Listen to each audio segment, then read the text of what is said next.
നമസ്കാരം. മുഖ്യമന്ത്രി പിണറായി വിജയന്റെ മകനും കുടുംബവും ഗുരുവായൂർ ദർശനം നടത്തിയതിന്റെ ചിത്രങ്ങൾ പകർത്തിയ ജനൻ TV ക്യാമറാമാനെ തടയുകയും കയ്യേറ്റം ചെയ്യുകയും ദൃശ്യങ്ങൾ ഡിലീറ്റ് ചെയ്യുകയും ചെയ്ത സംഭവങ്ങൾ സോഷ്യൽ മീഡിയയിൽ വൻ ചർച്ചയ്ക്ക് വഴിവെച്ചിരിക്കുകയാണ്. മുഖ്യമന്ത്രിയുടെ മകന്റെ സന്ദർശനം രഹസ്യമായി വെക്കാൻ വേണ്ടിയാണ് ദേവസ്വം സുരക്ഷാ ജീവനക്കാർ ഈ നീക്കം നടത്തിയെങ്കിലും ഇത് വിപരീത ഫലമാണ് സൃഷ്ടിച്ചത്. ജനൻ TV പ്രതിനിധിയെ തടഞ്ഞതും ദൃശ്യങ്ങൾ മായ്ച്ചു കളഞ്ഞതും ജനൻ TV വാർത്തയാക്കി. മറ്റു മാധ്യമങ്ങളും വാർത്തയാക്കി. ഇതോടെ മുഖ്യമന്ത്രിയുടെ മകനും കുടുംബവും തിരഞ്ഞെടുപ്പ് ഫലം വരുന്നതിന് തൊട്ടു മുൻപ് ഗുരുവായൂരിൽ പോയി തൊഴുന്നതിന് വലിയ പ്രാധാന്യവും ലഭിച്ചു. ഭക്തർക്ക് ഗുരുവായൂരിൽ പോയി തൊഴുന്നതിന് ഒരു പ്രയാസവുമില്ല.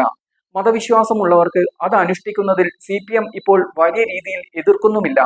മതം മനുഷ്യനെ മയക്കുന്ന കറുപ്പാണെന്നുള്ള കാറൽ മാർക്സിന്റെ പ്രയോഗം വലിയ രീതിയിൽ പ്രചരിപ്പിക്കുകയും അത് വിശ്വസിച്ചു പോകുകയും ചെയ്തതാണ് കേരളത്തിൽ CPM-ന് തിരിച്ചടിയുണ്ടാക്കിയത്.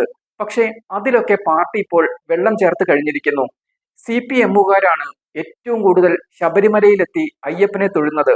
ശബരിമലയിൽ സ്ത്രീകളെ കയറ്റി ആചാരം ലംഘിച്ച നടപടിയിൽ പ്രതിഷേധിച്ച് പാർട്ടിക്കെതിരെ വോട്ടുകുത്തി തിരഞ്ഞെടുപ്പ് പരാജയം ഒരുക്കി കൊടുത്തതിലും ഇതേ അണികൾക്ക് വലിയ പങ്കുമുണ്ട്.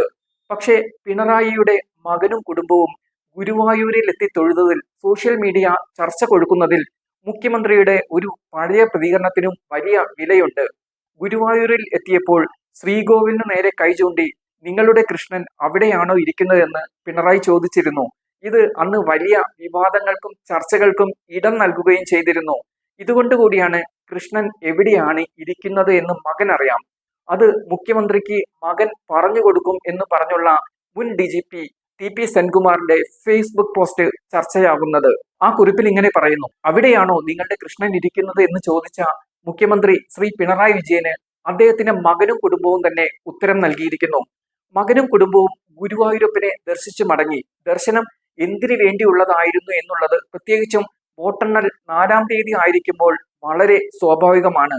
ഏതായാലും ഒരു കാര്യം ഉറപ്പിക്കാം, ഇനി ശ്രീ പിണറായി വിജയന് മകനോട് ചോദിച്ചാൽ മതി കൃഷ്ണൻ എവിടെയാണ് ഇരിക്കുന്നത് എന്ന് മകൻ അറിയാം. FB കുറിപ്പിൽ സെൻകുമാർ പറയുന്നു: കൃഷ്ണൻ എല്ലായിടത്തും ഉണ്ട് കേട്ടോ ശ്രീ പിണറായി വിജയൻ.